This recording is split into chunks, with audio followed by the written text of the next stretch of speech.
Hello everyone, welcome back to the YouTube channel.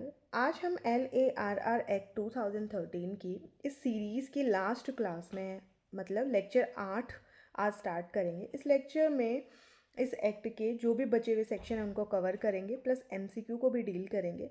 इस पूरी series में एक्ट को बहुत ही कॉन्सेप्ट तरीके से समझा है, रिवीजन किया है, इंपॉर्टेंट पॉइंट्स को देखा है और एग्ज़ाम ओरिएंटेड कॉन्सेप्ट और MCQ पर भी ध्यान दिया गया है।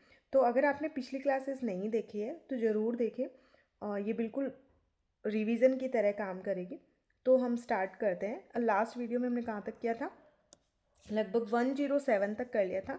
लास्ट चैप्टर 13 को स्टार्ट कर दिया था और 107 तक कंप्लीट कर लिया था। तो आज 108 से 114 तक हम कंप्लीट कर लेंगे। तो स्टार्ट करते हैं वीडियो। तो सेक्शन 108 क्या बात करते हैं? अधिक मुआवजा और पुनर्वास का विकल्प। तो option to avail better compensation and rehabilitation.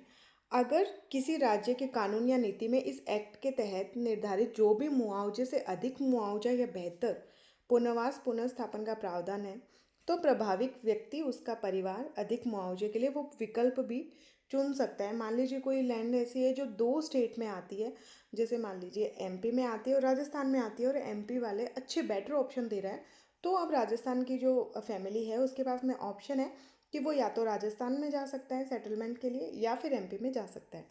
तो यदि राज्य के कानून नीति में इस एक्ट के तुलना में बेहतर पुनर्वास के प्रावधान है, तो प्रभावित व्यक्ति या उसके परिवार का कोई भी सदस्य वो विकल्प चुन सकता है।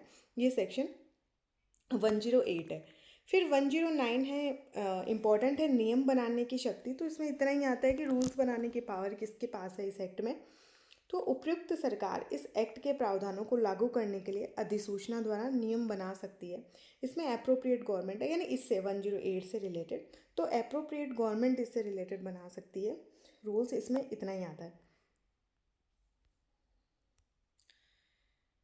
लास्ट स्लाइड हमारी सेक्शन 110, केंद्र सरकार द्वारा बनाए गए नियमों का संसद के समक्ष रखा जाएगा। 110 में केंद्र सरकार द्वारा बनाए गए हर नियम को जैसे ही बनाए जाएंगे संसद के दोनों सदनों के समक्ष रखा जाएगा। 111 बात करता है राज्य सरकार द्वारा बनाए गए नियमों का राज्य विधानमंडल के समक्ष रखा जाए। अगर केंद्र सरकार ने बनाया है तो संसद के समक्ष, और अगर राज्य विधानमंडल ने बनाया है तो राज्य सरकार के समक्ष, या जहाँ कहीं पर भी एक सदन है तो वहाँ उस सदन के समक्ष रखा जाएगा। 112 इंपॉर्टेंट है, नियम बनाने की शक्ति दोनों को ही है, केंद्र राज्य सरकार दोनों को है, कि जिसके नियम पहले प्रकाशित किए जाएं वो ही फिर अवेल करेंगे। सेक्शन 113 कठिनाइयों को दूर करने की पावर केंद्र सरकार के पास में है। यदि इस भाग में प्रावधानों को लागू करने में कोई भी कठिनाई आ रही है तो केंद्र सरकार क्या कर सकती है? आदेश द्वारा आवश्यक या उचित प्रावधान या निर्देश दे सकती है, लेकिन इस एक्ट के विरुद्ध में नहीं होंगे। फिर है 114 पूर्ववर्ती अधिनियम का निरसन।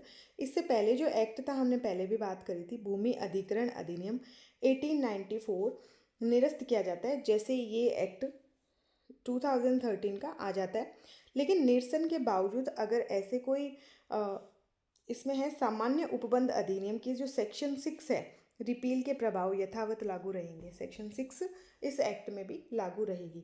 अब हम इसके कुछ पिछले वाले वीडियो के कुछ MCQs रह गए थे वो, और इस वीडियो के MCQs कवर करते हैं। आज का पहला क्वेश्चन है, सेक्शन 100 के अनुसार यदि किसी अधिसूचना में कोई त्रुटि हो जाती है तो राज्य सरकार क्या कर सकती है? तो क्या कर सकती है?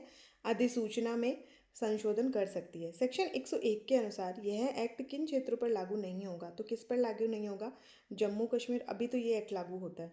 मिजोरम राज्य, नागालैंड राज्य, इन पे।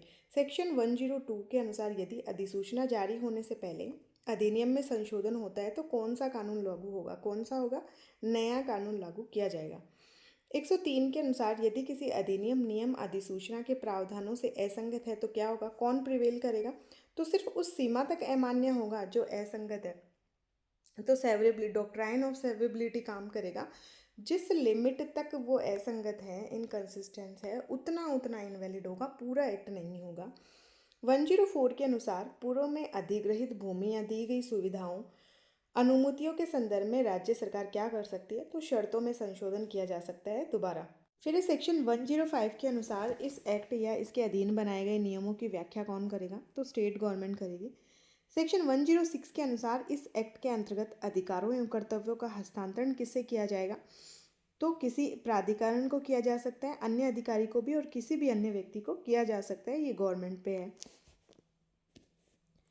107 के अनुसार यदि किसी प्रावधान को किसी न्यायालय द्वारा अवैध घोषित किया गया तो क्या पूरा एक्ट होगा अवैध?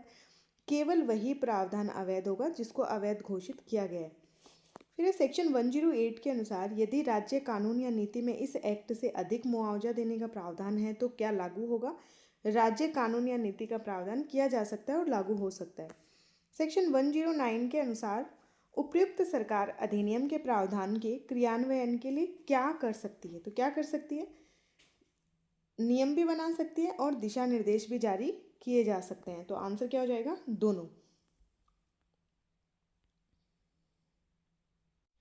तो आज का वीडियो बहुत ही छोटा रहा है, लास्ट क्लास थी, इसीलिए नया एक्ट नई क्लास से ही स्टार्ट करेंगे। Thank you so much, keep watching.